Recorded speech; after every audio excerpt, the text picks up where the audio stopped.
Hello YT family, welcome to my channel Kaushalya Tammisetti. Sankranti హాలిడేస్కి అయితే మేమైతే విజయవాడ అండ్ గుంటూరు అయితే వచ్చాము. ఒక 1 week no lunch box, no breakfast, no school అన్నమాట.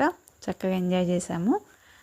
సో ఈరోజైతే మేము మా చిన్నత్తయ్య వాళ్ళ ఊరికి అయితే వెళ్తున్నాము. సో దారిలో ఇలాగా బంతి చేను అలాగే మిర్చి తోట ఉంటే చక్కగా వెళ్ళి కొన్ని స్నాప్స్ అండ్ వీడియోస్ అయితే తీసుకున్నాను. అలాగే అక్కడ నుంచి ఇంకా వెళ్ళి మేమైతే మార్నింగ్ బ్రేక్ఫాస్ట్ చేసాము. అది పల్లెటూరు అనమాట.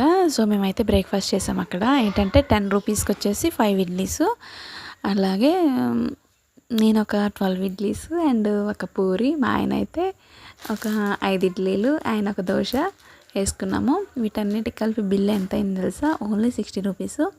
60 రూపీస్కి అయితే మేము కడుపు నిండా ఇడ్లీ తిన్నాము. వీడియో నచ్చితే లైక్ చేసి సబ్స్క్రైబ్.